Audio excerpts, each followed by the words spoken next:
মায়ার ওমর দিতে পারি নাই, ওসমানও মাথা নত করে ফেললেন। যদিও টাকা পয়সা বেশি দিয়েছি আবু বকরের বেশি, কিন্তু আবু বকরের মতো কোরবানি তো দিতে পারলাম না।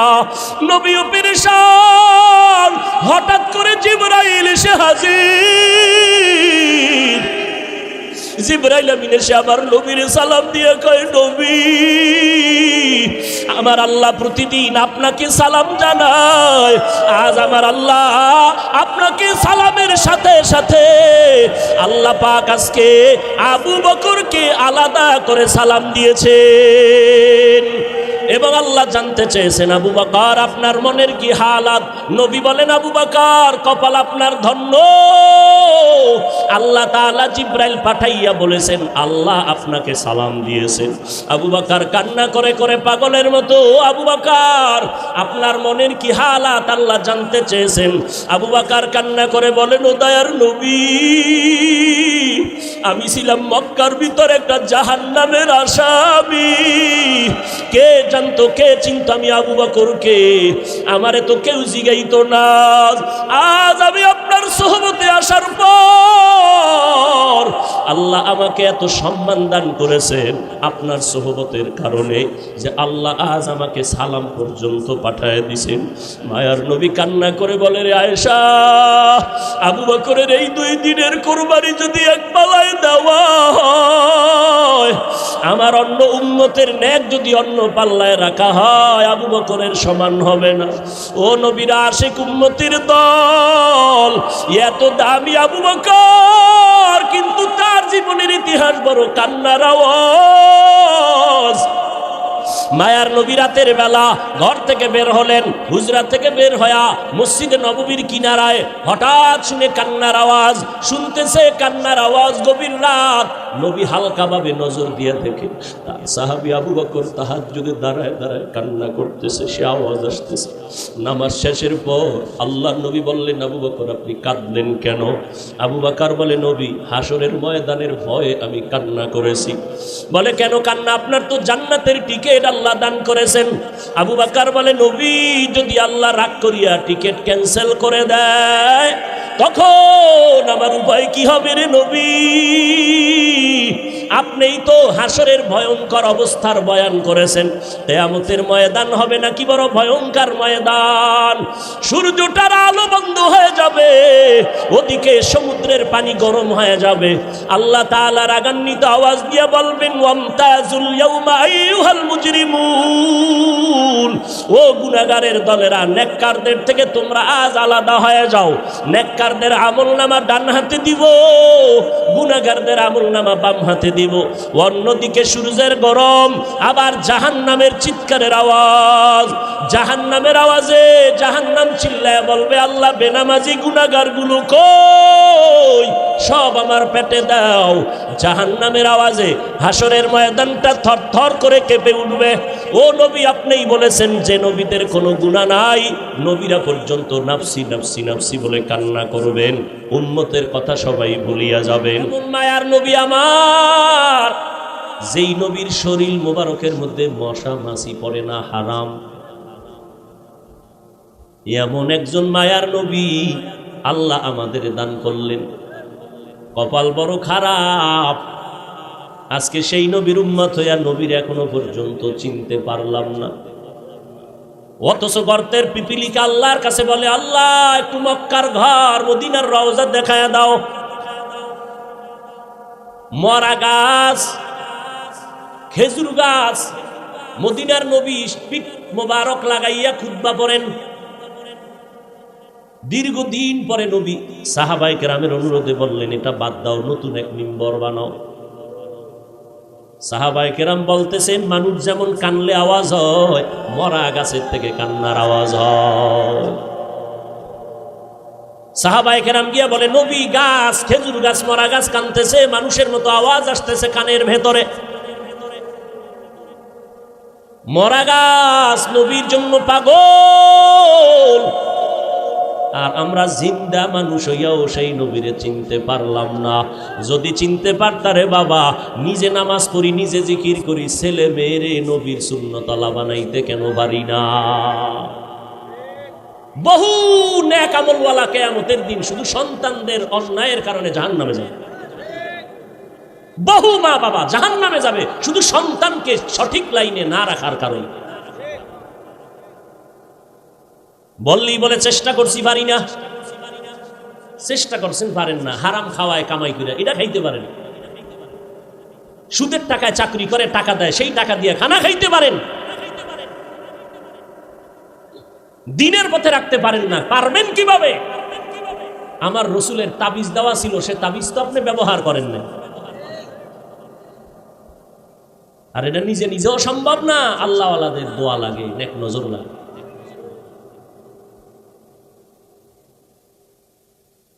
আল্লাহর নবী আয়েশা বলে, গাছ কেন কাঁদো? নবীর মুজিজা, গাছ কথা বলতেছে, নবী আপনার বিরহের বেদনায় কান্না করি। কি চাও রে গাছ? গাছ বলে, নবী আমি চাই মানুষের মতো আমার জানাজা পড়াইবেন, এরপরে আমাকে এখানে দাফন করবেন, কিয়ামতের দিন আমি আপনার সাথে জান্নাতে যাব। উস্তুনে হান্নানা জাহাজ রে রসুল, নালামি জাদ হাম চুয়ার বাবে উকুল। মদিনার নবীর আদর্শ এত পবিত্র, আমার নবী অল্প টাইমে মানুষ শুধু তাকাইয়া থাকলেই পাগল পারা হয়ে যাইত নবীর জন্য। আল্লাহ তাআলা নবীকে এমন মর্যাদা দান করেছেন, জঙ্গলের প্রাণীরা নবীর আওয়াজ পাইতো বহু দূর থেকে, পেয়ে বারবার সালাম জানাইতো। নবীর জন্য গর্তের পিপিলিকা পাগল, নবীর জন্য নদীর মাছ পাগল, জঙ্গলের প্রাণীরা পাগল। মায়ার নবীর জন্য গর্তের ভেতরে বড় এক সাপ অপেক্ষা করতেছে, নবী এখানে আসবে, আমি একটু চেহারা মোবারক দেখব। কেমন মায়ার নবী আমার! মাত্র 13 বছরের সীমানায় দামি দামি সাহাবা বেঈমানেরা নবীর হাতে কালেমা পড়ে এত দামি হয়ে গেল। আল্লাহ নিজে দুনিয়াতে 10 জনের নামে জান্নাতের টিকিট পাঠাইয়া দিলেন। এর মধ্যে 1 নম্বরে কে? আবু বকর সিদ্দিক রাদিয়াল্লাহু তাআলা আনহু। কত দাম আবু বকরের! আম্মা জান আয়েশা একদিন নবীরে কয়, নবী আপনার সাথে ওমর, ওসমান, আলী, আবু বকর আমার আব্বা জান সাথে সাথে থাকে, পরামর্শ করেন আপনার উম্মতের মধ্যে না আমলের লাইনে কে বেশি আগ্রহ? আম্মা জান আয়েশা বলছেন, এক নিয়তে নবী বুঝে ফেলাইছেন। নবী কয়, ও আয়েশা, আকাশে যেই পরিমাণ তারকা দেখো, এর থেকে ওমরের আমল আরো বেশি। আম্মা জান আয়েশা ভাবলেন, আমার আব্বার কথাটা কইল না। মহিলা মানুষ, বয়স তো বেশি না, 6 বছরে রসুলের সাথে বিয়ার বন্ধন হলো, 9 বছরে নবীর ঘরে আসলেন। আম্মা জানের 18 বছর বয়স, তখন নবী দুনিয়ার থেকে চলে গেল। বলেন তো নবীর ঘর করলেন কয় বছর? মাত্র। আর এখন তো 18 বছরের মেয়েদের অনেক ক্ষেত্রে বিবাহই হয় না। আর আম্মা জান মাত্র 9 বছর নবীর ঘর করলেন, 9 বছরে নবীর ঘরে আসলেন। আল্লাহ তাআলা আম্মা জান আয়েশাকে এত বরকত দান করলেন নবীর সোহবতে। আম্মা জান আয়েশা বলে, দুনিয়ার মানুষ, আমি মুহাম্মদের ঘরে আসার পর 9 বছর ঘর করার পরে আল্লাহর শুকর, আমি 2000-এর উপরে হাদিসের হাফেজা হয়ে গেছি। বড় বড় সাহাবায়ে কেরাম কোনো মাসআলায় আটকায় গেলে আম্মা জানের কাছে আসতেন, আম্মা জান এমন সমাধান দিতেন, সমস্ত সাহাবায়ে কেরাম এক আওয়াজে মেনে নিতেন, কোনো ইখতিলাফ করতেন না। নবীজি কইলেন ওমরের কথা, আম্মা জান ভাবলেন আমার আব্বার কথা বললেন না, এবার বইলেই ফেলাইলেন, আমার আব্বার খবর কি? আব্বাকে? আম্মা জান আয়েশার বাবা আবু বকর। এইবার নবী কয়, ও আয়েশা, তোমার বাবার কথা? আবু বকরের কথা কি বলবো রে আয়েশা? আবু বকরের জীবনে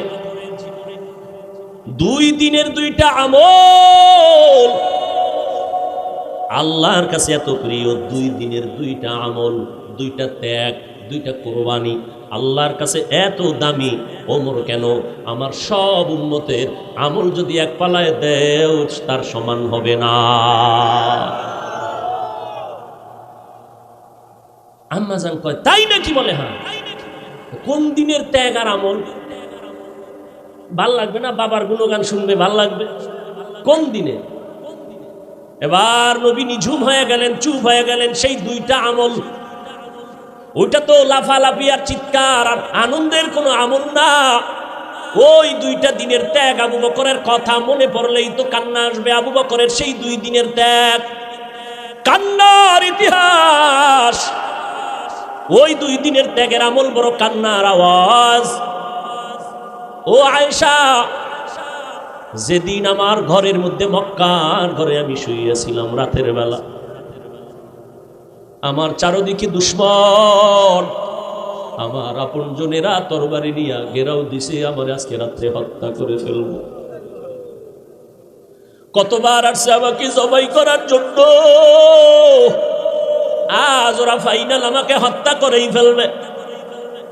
আমি পেরেশান, চতুর্দিকে দুশ্মন দাঁড়ায় গেল, সবার হাতে অস্ত্রধারী।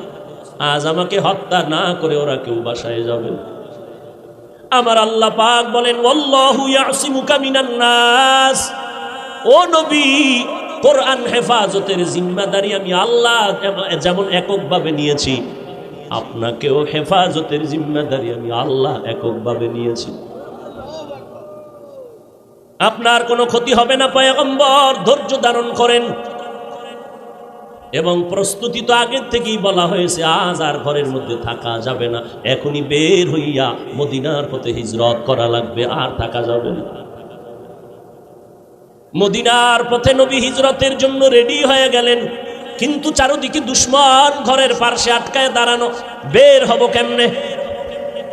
আল্লাহ কয়, নবী একটু হাতের মধ্যে কিছু বালু নেন, বালু নিয়া আমার কোরআনের আয়াতগুলো বালুর মধ্যে পড়েন আপনার পবিত্র জবানে।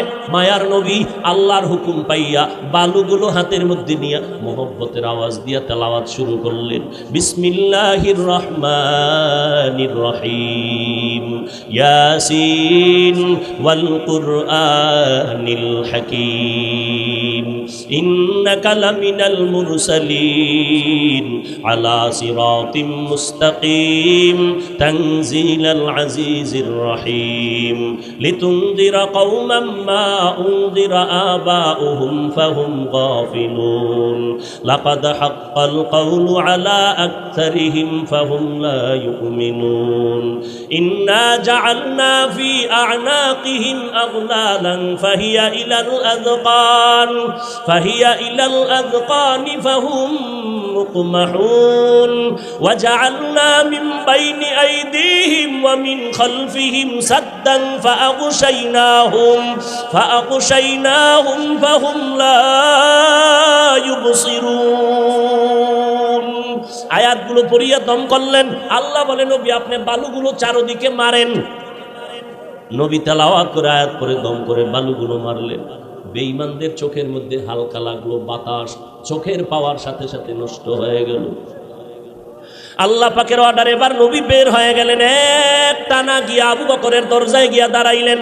আসসালামু আলাইকুম ইয়া আহলাল বাইত। মায়ার নবীর কণ্ঠের আওয়াজ আবু বকরের কানে লাগতে দেরি। আবু বকর বলেন, লাব্বাইক ওয়া সাদাইকা ইয়া রাসূলুল্লাহ। দরজা খুলে দিলেন।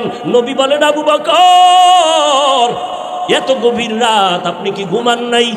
আবু বকর বলেন, নবী বহুদিন আগে আপনি বলেছিলেন হিজরত করা লাগবে, আমি আবু বকর আপনার সঙ্গী হব। আল্লাহর জাতের কসম করে বলি রে নবী, ওই যেদিন আপনি বলছেন, যত ব্যস্তই থাকি না কেন, রাতের বেলা ঘরে আইসা আমি দাঁড়াইয়া অপেক্ষা করি, একটা সেকেন্ডের জন্য আমি ঘুম যাই না। কারণ আমি যদি ঘুমায় যাই আর রহমতের নবী আইসা ডাকিয়া যদি আমাকে না পায়, অন্য দিক থেকে দুশ্মনের আক্রমণ, নবীর উপরে আক্রমণ যদি হয়, নবী যদি চলে যায়, আমি আবু বকরের বেঁচে থেকে কি লাভ? কারণ আমি আবু বকর যেই নবীর সোহবত আর নেক নজর এত দামি হয়ে গেলাম। হঠাৎ খবর হয়ে গেল নবী নাই, নবী নাই। মদিনার নবীর একজন আশিক খেজুরের বাগানে পানি দেয়, হঠাৎ করে কানে আওয়াজ নবী নাই। বালতি ফালাইয়া আসমানের দিয়ে তাকায় কয়, মালিক তুমি আমাকে অন্ধ বানাইয়া দাও, কারণ এই চক্ষু দুইটা রিজার্ভ করে রেখেছি, শুধু নবীজিকে দেখবো আর কলিজাটা ঠান্ডা করব। আজ আমার সেই মহব্বতের নবী যদি না থাকে, এই চক্ষু দিয়া অন্য কিছু দেখবো না, তুমি আমার অন্ধ বানায় দাও। কেমন মায়ার নবীর মোহাব্বত রে, নবীর আশিক উম্মতির দল। আজকে ১৫০০ বছর পরেও ওই নবীর আদর্শের কারণে কত সম্মান আল্লাহ দান করেছেন। নবীর মোহাব্বতের টুপি, নবীর আদর্শের দাড়ি, নবীর আদর্শের পোশাক, আজকে কত সম্মান। যত বড় কাট্টা বেঈমান হোক না কেন, মদিনার পোশাকটা দেখলে সম্মান করার চেষ্টা করে। মদিনার নবীর আদর্শের এত দাম, ১৫০০ বছর পরেও কত বড় বড় বিধর্মীরা নবীর সুন্নতের এই আদর্শ দেখে মুসলমান হয়ে গেল। আবু বকর বলে, নবী আল্লাহর জাতের কসম আমি একটা সেকেন্ড ঘুমাই না, দরজার কিনারায় দাঁড়ায় দাঁড়ায় অপেক্ষা করি নবী এসে কখন আমারে ডাক দিবে, আমি সাথে সাথে যেন জবাব দিয়ে দরজা খুলতে পারি। মায়ার নবী চোখের পানি ছেড়ে কাঁদলেন। আবু বকর, এটা কেমন করে সম্ভব? নবীজির এই কথা আবু বকর বলে, নবী আমার মেয়ে আসমা এও রাতে ঘুমায় না, আমি সারা রাত অপেক্ষা করি, আমার কন্যাটাও নাস্তা বানায় অপেক্ষা করে, মদিনার পথে কে দিবে খানা, আমার মেয়ে খানা নিয়ে অপেক্ষায় থাকে। আমি আবু বকরও যাব, আমার মেয়েটা অপেক্ষা করে। শুধু তাই না, এই হিজরতের পথে নবী বাহন আমি রেখেছি খুঁটির গোড়ায় বেঁধে, এই বাহনটাও কোনো রাত্র ঘুমায় না। মদিনার নবী আসবেন, পথের দিকে তাকায় থাকে মক্কার দিকে, নবী আসবেন তারে পেটের মধ্যে নিয়ে মদিনায় যাবেন। এদিক দিয়ে দুশ্মনেরা ঘরের পেছন দিয়ে ভেতরে ঢুকলো, দেখে মোহাম্মদ নাই। এদিকে সময় খুবই কম, দ্রুত নবী আবু বকরকে নিয়ে বের হয়ে গেলেন। হাঁটতেছেন, পাথরওয়ালা পথ, সমতল না, উঁচকুচ পথ, পাথরওয়ালা রাস্তা, হাঁটতে বড় কষ্ট। হাঁটতেছেন, আবু বকর একবার ডানে যায়, নবীর একবার বামে যায়, একবার সামনে যায়, একবার পেছনে যায়। নবী বলেন, আবু বকর আপনি এমন কেন করেন? আবু বকর বলে, নবীর দুশ্মনের ভয় আমি ভয় পাই, ডান দিক থেকে না জানি আক্রমণ আসে ডানে যাই, বাম দিক থেকে না জানি আক্রমণ আসে আমি বামে যাই, পেছন দিকে যাই, আবার পেছন থেকে যেন আক্রমণ করতে না পারে, কারণ কোন দুশ্মন যদি আক্রমণের গুলি মারে আমি আবু বকরের গায়ে লাগবে, আমার মায়ার নবীর শরীরে যেন না লাগে, কারণ আমার মায়ার নবীর শরীর এত বরকতের শরীর, যেই নবীর শরীর মোবারকে মশা পড়ে না, মাছিও পড়ে না, হারাম। আবু বকর নবী হাঁটতেছেন দুজনে মদিনার পথে, যাওয়ার বেলায় শেষ সময় বাইতুল্লাহর কিনারায় গিয়ে নবী একটু বিদায় দেয়, কান্না করে, এরে বাইতুল্লাহ আমি তোর জন্য বড় পাগল, বড় আশিক, ওরে বাইতুল্লাহ তোর দরজায় যখন আমার সিনাটা লাগাই কলিজাটা ঠান্ডা হয়ে যায়। ও বাইতুল্লাহ, দুশ্মনের ভয়ে পারি না একটু মোহাব্বত করে সেজদা দিয়া নামাজ পড়বো, আমার আল্লাহর ঘর, আমার আল্লাহর ঘরের দিকে ফিরিয়া নামাজ পড়তে পারি না রে বাইতুল্লাহ, আমার দুশ্মন, কলিজাটা ভেঙ্গে যায় রে বাইতুল্লাহ, তোর গায়ে যখন আমি লাব্বাইকের আওয়াজ দিয়ে হাতটা লাগাই কলিজা ঠান্ডা হয়ে যায়। ও বাইতুল্লাহ, তোরে রেখে যাইতে মনে চায় না, মদিনার পথে আমার জন্মভূমি, এখান থেকে যেতে মনে চায় না, কিন্তু আমার মালিকের অর্ডার, ও বাইতুল্লাহ আজ আমি চোখের পানি ছেড়ে কান্না করে যাইতেছি, একদিন আমি হাসি মুখে বিজয়ের মালা নিয়ে বাইতুল্লাহ তোমার কিনারায় এসে হাজির হব। মায়ার নবী কান্না করে করে মদিনার পথে রওয়ানা। ওই হেরা গুহা, ওরে গারে সূর, জাবালে নূর, আল্লাহর নবী আবু বকর সহ দুজন হাঁটতেছেন, অন্ধকার, কোনো আলো নাই, এদিক দিয়ে দুশ্মন ঘরের মধ্যে না পায় রেডি হয়ে গেল, মদিনার পথে লোক পাঠাও, দেখো ওখানে ধরা যায় কিনা। কিছু দূর যাইতে যাইতে মাত্র 2 থেকে 3 কিলোমিটার বাকি, গুহার মধ্যে ঢুকবেন, হঠাৎ করে আল্লাহর নবীর পায়ে একটা পাথরের আঘাত লাইগা রক্ত বের হয়ে গেছে। নবীজি এত অসুস্থ, রক্ত বের হচ্ছে, থামে না। মায়ার নবী এমন অবস্থা, হাঁটতে এখন কষ্ট হয়। আল্লাহর নবীর এই অবস্থা দেখে আবু বকর চোখের পানি ছেড়ে বলেন, নবী বেয়াদবি মাফ করবেন, আপনি হাঁটতে পারেন না, আমি বসে গেলাম, আপনি আমার কাঁধের উপরে উঠেন, আমি আপনাকে নিয়ে গুহা পর্যন্ত নেই, সেখানে আশ্রয় নিন। নবী বলেন না। শেষ পর্যন্ত মায়ার নবী এতটা অসুস্থ, পেছনে দুশ্মনের আঘাত, আবু বকরের কাঁধের উপরে উঠলেন। আবু বকর আমার নবীর নিয়ে 2-3 কিলোমিটার চলে গেলেন, গুহার সামনে দাঁড়াইলেন। গুহার ভেতরে ঢুকবেন, ওদিকে দুশ্মন আসতেছে। আল্লাহর নবী আল্লাহর উপরে ভরসা করে ঢুকে গেলেন গুহার ভেতরে। গুহার ভেতরে যাওয়ার পর দেখে পুরানো গর্ত, চতুর্পার্শ্বে ছিদ্র আর ছিদ্র। ওদিকে গুহার মুখ এত বড়, দুশ্মন আইসা যদি সামনে দাঁড়াইয়া একটু ভিতরে তাকায় আমাকে দেখে ফেলবে। আবু বকর ভেতরে, নবীও ভেতরে। নবী এখন আরাম করবেন। আবু বকরের রানের উপরে মদিনার নবী মাথা রাখলেন, আর আবু বকর নবীর বিশ্রামে গেলেন চুপচাপ। আবু বকর নিজের জামার কাপড় ছিঁড়ে ছিঁড়ে ছিদ্রগুলো আটকাইতেছে, না জানি আবার কোনো সাপবিচ্ছু আইসা আমাদের আক্রমণ করে। ওদিকে ভয়, গুহার মুখে দুশ্মন আইসা দাঁড়াইলে আমগো দেখে ফেলবে। আল্লাহর কুদরত, হঠাৎ করে দেখে দুশ্মন গুহার মুখে আসিয়া দাঁড়ায় গেছে। এই আসতে আসতে না আসতে মুহূর্তের মধ্যে মাকড়সা জাল বলল। দুশ্মন আসতে না আসতে একটা কবুতর আইসা ডিম পাড়া শুরু করল। দুশ্মনেরা নিচে তাকাইলেই দেখে ফেলবে আবু বকরের। হেফাজতের মালিক আমার আল্লাহ। মায়ার নবী তো বিশ্রামে আছে আবু বকরের রানের উপরে। ওরা গুহার মুখে আইসা তাকাইয়া ভিতরে তাকায় না, ডানে বামে তাকায়, হালকা ভাবে নজর দিয়া দেখে মাকড়সার জাল, কবুতর, এখানে তো কেউ নাই। এরা ওখান থেকে চলে গেল। আবু বকর চুপ করে বসে আছেন, গর্তগুলো জামার কাপড় দিয়ে আটকাইতেছেন। ছিঁড়ে ছিঁড়ে ছিঁড়ে ছিঁড়ে আটকায় দেখে একটা ছিদ্র বন্ধ করার মতো কাপড় নাই। আবু বকর ওই গর্তটার মুখে পায়ের গোনানি দিয়া চাপ দিয়া ধরে রাখলেন, কিন্তু ওই গর্তের মধ্যে একটা সাপ বহুদিন ধরে ছিল, মায়ার নবীকে দেখবে বলি অপেক্ষা করছে। আবু বকর যখন পা সরায় না, ঠোঁট দিয়া কয়েকটা হালকা ভাবে আক্রমণ করলো। আক্রমণের নিয়ত না, পাওটা সরাও, আমার আশান্বিত নবী বুঝি আসছে, আমি দেখব। যখন পাওটা সরায় না, হালকা ভাবে একটু দাঁত বসায় দিছে। দেওয়া মাত্র বিষে পুরো শরীর জর্জরিত। আবু বকরের বিষ, চোখের পানি পড়া শুরু হয়ে গেল, কিন্তু পা নাড়ায় না। রহমতের নবী রানের উপরে মাথা মোবারক রেখে আছে।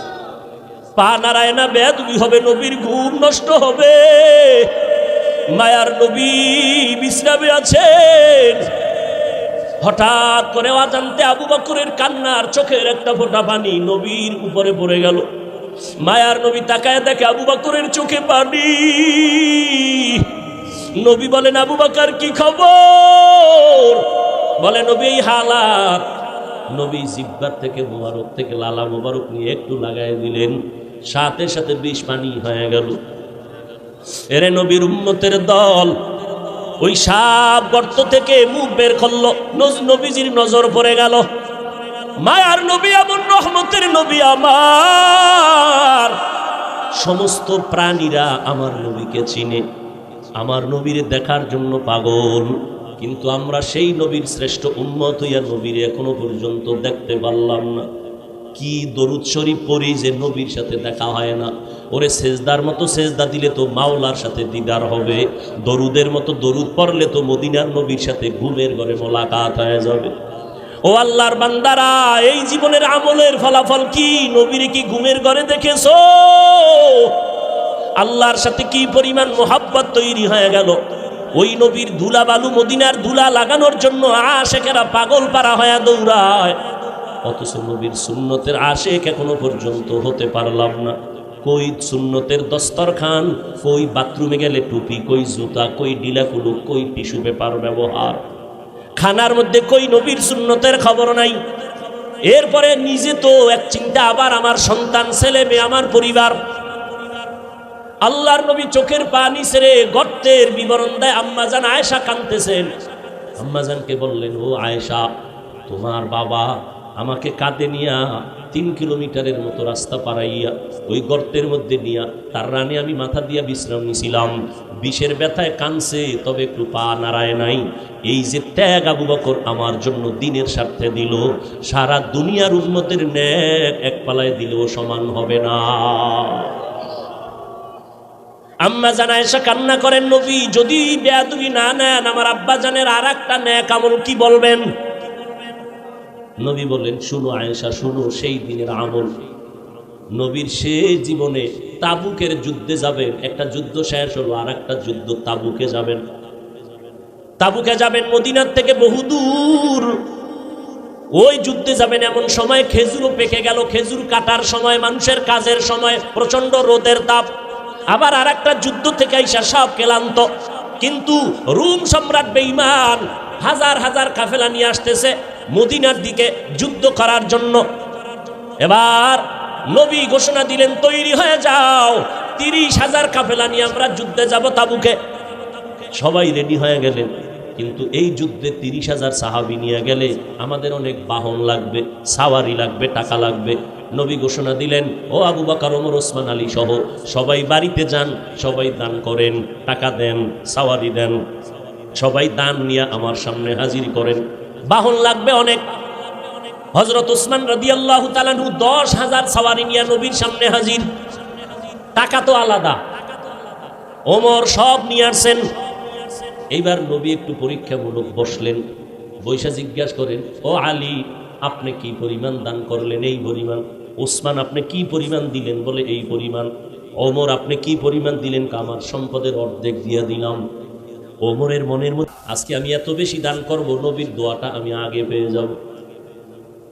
ওমরেরও আশা বেশি দান করব, দোয়াটা পাবো। ওসমানেরও আশা। নবী সবাই জিগাইলেন, এই আলী কি পরিমাণ দিলেন? ওসমান কি পরিমাণ দিলেন?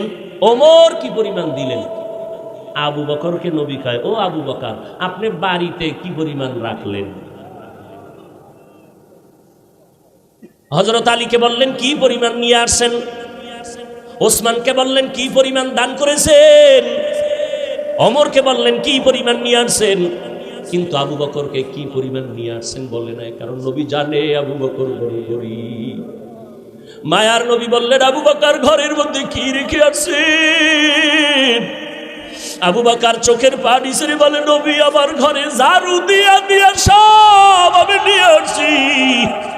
আমার ঘরে আমার আল্লাহর, আমার নবী ছাড়া কেউ নাই। আমার আল্লাহ ছাড়া, আমার মুহাম্মদ নবী ছাড়া আমার কেউ নাই। আমি সব ঝাড়ু দিয়া দিয়া আমি সব দিনের নবীর সামনে আসছি, কারণ এই সময় যদি আমি কিছু রাখি আমি আল্লাহর কাছে ফলাফল পাবো না। আমার খানার মতো চুলায় আগুন জ্বলে না, ঘরে খাউন নাই। এত কষ্টের মধ্যেও আমি আপনার মুহাব্বত আর আমার মাওলার মুহাব্বতে সব বিলীন করে দিলাম। ও নবী এখন আমার ঘরে আল্লাহ ছাড়া কেউ নাই। নবী বড় আশ্চর্য হয়ে গেলেন। আবু বকরের কথা শুনে ওমরের মাথাটা নত হয়ে গেল। আজকে বুঝি আমি বড় দোয়াটা পাইলাম না। আবু বকরের যেই পরিমাণ কোরবানি, ওই পরিমাণ কোরবানি তো আমি ওমর দিতে পারি নাই। ওসমানও মাথা নত করে ফেললেন।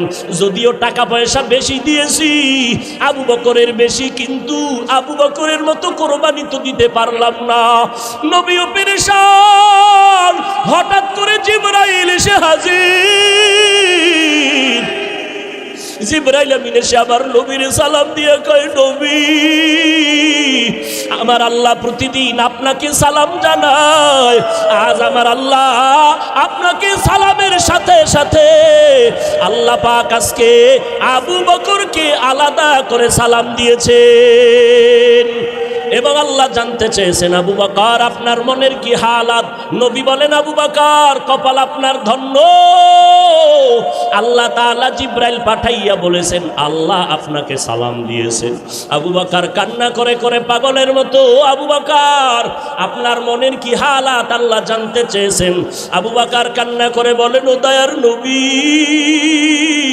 আমি ছিলাম মক্কার ভিতর একটা জাহান্নামের আসামি। কে জানতো, কে চিনতো আমি আবু বকরকে? আমারে তো কেউ জিগাইতো না। আজ আমি আপনার সোহবতে আসার পর আল্লাহ আমাকে এত সম্মান দান করেছেন আপনার সোহবতের কারণে, যে আল্লাহ আজ আমাকে সালাম পর্যন্ত পাঠায় দিছেন। মায়ার নবী কান্না করে বলে, রে আয়েশা আবু বকরের এই 2 দিনের কুরবানি যদি এক পালায় দেওয়া হয়, আমার অন্য উম্মতের নেক যদি অন্য পাল্লায় রাখা হয়, আবু বকরের সমান হবে না। ও নবীর আশিক উম্মতের দল, এত দামি আবু বকর, কিন্তু তার জীবনের ইতিহাস বড় কান্নার আওয়াজ। মায়ার নবী রাতের বেলা ঘর থেকে বের হলেন, হুজরা থেকে বের হয়া মসজিদে নববীর কিনারায় হঠাৎ শুনে কান্নার আওয়াজ, শুনতেছে কান্নার আওয়াজ, গভীর রাত। নবী হালকাভাবে নজর দিয়ে দেখে তার সাহাবী আবু বকর তাহাজ্জুদে দাঁড়ায় দাঁড়ায় কান্না করতেছে, সে আওয়াজ আসতেছে। নামাজ শেষের পর আল্লাহর নবী বললেন, আবু বকর আপনি কাঁদলেন কেন? আবু বকর বলে, নবী হাসরের ময়দানের ভয়ে আমি কান্না করেছি। বলে, কেন কান্না? আপনার তো জান্নাতের টিকিট আল্লাহ দান করেছেন। আবু বকর বলে, নবী যদি আল্লাহ রাগ করিয়া টিকিট ক্যান্সেল করে দেয়, তখন আমার উপায় কি হবে রে নবী? আপনিই তো হাসরের ভয়ঙ্কর অবস্থার বয়ান করেছেন। কিয়ামতের ময়দান হবে নাকি বড় ভয়ঙ্কর ময়দান। সূর্যটার আলো বন্ধ হয়ে যাবে, ওদিকে সমুদ্রের পানি গরম হয়ে যাবে। আল্লাহ তাআলা রাগান্বিত আওয়াজ দিয়ে বলবেন, ওয়ামতাজুল ইয়াউমা আইয়ুহাল মুজরিমুন, ও গুনাহগারের দলেরা, নেককারদের থেকে তোমরা আজ আলাদা হয়ে যাও। নেককারদের আমলনামা ডান হাতে দিব, গুনাহগারদের আমলনামা বাম হাতে দিব। অন্যদিকে সূর্যের গরম, আবার জাহান্নামের চিৎকারের আওয়াজ। জাহান্নামের আওয়াজে জাহান্নাম চিল্লায় বলবে, আল্লাহ বেনামাজি গুনাহগার গুলো কই, সব আমার পেটে দাও। জাহান্নামের আওয়াজে হাসরের ময়দানটা থরথর করে কেঁপে উঠবে। ও নবী, আপনিই বলেছেন যে নবীদের কোনো গুনাহ নাই, নবীরা পর্যন্ত নাফসি নাফসি নাফসি বলে কান্না করবেন, উম্মতের কথা সবাই ভুলিয়া যাবেন। ও মায়ার নবী, ওই সময় কঠিন এক হালাত, কান্না করে করে মানুষের চোখের পানি শেষ হয়ে যাবে, রক্ত পড়া শুরু হয়ে যাবে। ও নবী, আপনি হাসরের ময়দানের ভয়ঙ্কর অবস্থার কথা বলেছেন। আম্মা জানা এসে বলেন, আমি দেখি আমার মায়ার নবী একদিন আমার হুজরায় বসে গুনগুন করে কান্না করেন। আমি বললাম, নবী কেন কাঁদেন? বলে, আয়েশা, হাসরের ময়দানের ভয়ঙ্কর আযাবের কথা মনে পড়েছে, কান্না করি। কেমন আযাব হবে আয়েশা জাননি? নবীদের কোনো গুনাহ নাই, তারা নাফসি নাফসি বলে কাঁদবেন, উম্মতের কথা ভুলিয়া বলবে, আল্লাহ আমাকে বাঁচাও, আমাকে বাঁচাও। মূসা নবী কাঁদবেন, আল্লাহ আমাকে বাঁচাও। ঈসা নবী কাঁদবেন, আল্লাহ আমাকে বাঁচাও। আপন আপন বলতে কেউ ওই সময় আপন হয়ে যাবে না। আল্লাহর নবীর এই কান্না দেখে আম্মা জানা আয়েশা বলেন, আমি আমার নবীকে প্রশ্ন করলাম, নবী, সমস্ত নবীরা নাফসি নাফসি বলে যদি কান্না করে, আপনি তো দোজাহানের সরদার, আপনি তখন কি করবেন? নবী বলেন, আয়েশা, আমি তখন সহ্য করতে না পারিয়া আমি সাথে সাথে আমি মাওলার দরবারে মাকামে মাহমুদে সিজদায় পড়ে কাঁদবো। একবারও বলবো না আমাকে বাঁচাও, আমি শুধু বলবো, আল্লাহ আমার উম্মতের বাঁচাও, আমার গুনাহগার উম্মতগুলো বাঁচাও। একটা উম্মত যেন জাহান্নামে না যায়, জাহান্নামে গেলে আমি জান্নাতের ময়দানে যাব না। আম্মা জান আয়েশা বলেন, নবী তখন কি হবে? আম্মা জানের জবাবে নবী বলেন, আয়েশা, আমার কান্না দেখে আল্লাহ দয়া করে বলবে, নবী আপনি কাঁদবেন না, মাথা উঁচু করেন, আর আপনার উম্মতগুলো ধরে ধরে জান্নাতের ময়দানের দিকে নিয়ে যান। আল্লাহর অর্ডার পাইয়া আমি তখন আমার উম্মতগুলো বাছাই করে করে জান্নাতের দরজায় নিব। আম্মা জান আয়েশা প্রশ্ন করলেন, নবী কোটি কোটি মানুষের ভেতরে আপনার উম্মতগুলো কেমনে চিনবেন? আমার মায়ার নবী বলেন, ও আয়েশা, আমার উম্মতেরা যারা 5 বেলা রোজু বানাইয়া সিজদা করেছে, নামাজ পড়েছে, কিয়ামতের কঠিন সময়ে তাদের অজুর অঙ্গগুলো নূরের আলোতে ঝলমল করতে থাকবে। আমি নবী দেখে দেখে তাদেরকে জান্নাতের ময়দানে নিয়ে যাব। আমি আল্লাহর নবী তাদেরকে না নিয়ে জান্নাতে যাব না। ও পর্দার আড়ালের আম্মা জানেরা, আপনারা তো নবীদের মা, সাহাবায়ে কেরামের মা, আউলিয়ায়ে কেরামের মা, হাফেজে কোরআনের মা। আপনারা খাদিজা রাদিয়াল্লাহু আনহার মতো নারী, আয়েশা রাদিয়াল্লাহু আনহার মতো নারী, ফাতেমা রাদিয়াল্লাহু আনহার মতো নারী কয়দিন আর দুনিয়াতে বাঁচবেন? ও যুবক, ওই মা বাবার দোয়া নিয়ে সামনে আগাও, নবীজির সুন্নতের মালা গলায় লাগাও। মরিয়া গেলে যাবা, নামাজ ছাড়বা না, বেপরদায় চলবা না। একটা সেকেন্ডের জাহান্নামের আযাব সহ্য করার শক্তি কারো নাই। আজ এত বিশাল জান্নাতি বাগান, কত আশেক জাকেরারা বসে আছে, কত আল্লাহর বান্দার চোখে পানি, অথচ আমার তোমার চোখে কেন পানি নাই? গুনার কারণে আল্লাহ বুঝি বেজার। এখনো সময় আছে, তওবা করে নাও, মা বাবার দোয়া নিয়ে আগাও। মা বাবার চোখের পানি আর দোয়ার কারণে আজ এই চেয়ারে বসলাম। এমন কোনো সন্তান নাই যে মা বাবার চোখের পানি ছাড়া মানুষ হয়ে গেল। ওই মা বাবার কত কান্না, কত চোখের পানি। আজকে তুমি তাদের কান্নায় পরীক্ষায় ভালো নাম্বার পেয়েছো, ওই মা বাবার চোখের পানি আর দোয়ার কারণে তুমি টাকার মালিক, বাড়ি গাড়ির মালিক হয়েছো। ও আল্লাহর বান্দারা, এই জায়গায় যারা আছো, অনেকের মা নাই, বাবাও নাই, অন্ধকার কবর থেকে দোয়ার অপেক্ষায় আছে রে সন্তান। ওই মা বাবা তোমার আমার জন্য এত কাঁদলেন, তোমার চোখে কি এক ফোঁটা পানি আসবে না রে সন্তান? এত নিষ্ঠুর কেন হয়েছো? ওই মা বাবার জন্য কি এক ফোঁটা চোখের পানি ছেড়ে কাঁদতে পারো না রে বাবা? ওই মা বাবার দোয়া ছাড়া মাওলানা হতে পারো নাই, ওই মা বাবার চোখের পানি ছাড়া আলেম হতে পারো নাই। ওই মা বাবার কষ্টের জীবন। বাবার মনে চাইছিল মাঝে মাঝে ইলিশ মাছ দিয়া খানা খাবে, কিন্তু কিনার মতো টাকা ছিল না। মায়ের মনে চাইতো কোনো সময় আঙ্গুর বেদানা খাবে, কিন্তু টাকা ছিল না কেনার মতো। আজকে তোমার ফ্রিজে মাছের অভাব নাই, ফলের অভাব নাই, কিন্তু তোমার ফ্রিজে মাছ আর ফল থাকলে কি হবে? যেই মা বাবায় আফসুস করলো, সেই মা বাবাই তো আজ কাফন পরিয়া কবরের ভেতরে চলে গেল। ওই ফল তুমি আর কারে খাওয়াইবা? ওই মাছ কারে খাওয়াইবার সন্তান?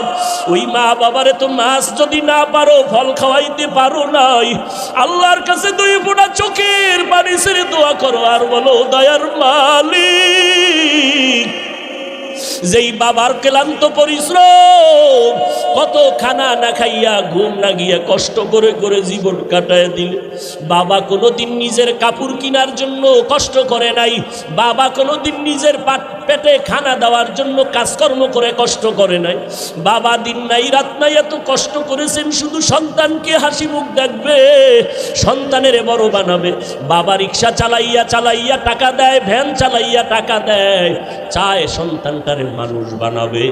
অনেক বাবা বেতন দিতে পারে না, অনেক বাবা জামা কাপড় দিতে পারে না, মানুষের বাড়ি কাজ করে আর দিল খুশি আমার সন্তান কোরআন তেলাওয়াত করে, আমার সন্তান কেওড়া বুনিয়া মাদ্রাসায় পড়ে, আমার কষ্ট কোনো দুঃখ নাই, গাধার মতো কষ্ট করি তারপর দুঃখ নাই।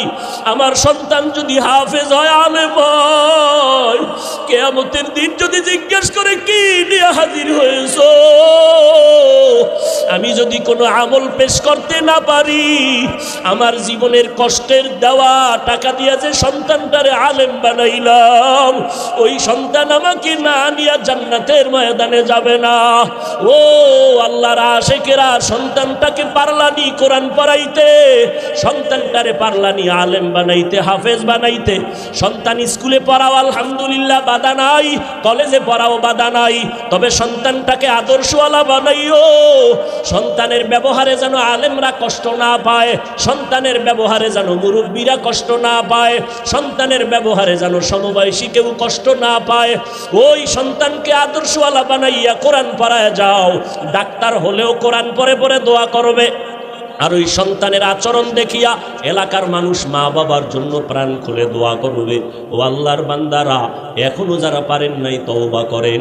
আল্লাহ যতদিন হায়াত রাখেন, দিনের উপরে নিজেও চলবো, সন্তানকে চালাবো, একজন আদর্শ সন্তানের বাবা মা হইয়া কবরে যাব। আজকে থেকে আর কোনোদিন গুনাহের পথে যাব না, আজকে থেকে সন্তানকেও গুনার পথে চালাবো না, নবীর তরিকার বাইরে চলবো না। আল্লাহ আমাদের সবাইকে খাঁটি তওবাওয়ালা জিন্দেগি দান করেন। তওবার উপরে মজবুত হইয়া নবীজির তরিকা মতে আল্লাহওয়ালাদের সোহবতে চলার তৌফিক দান করেন। আমিন।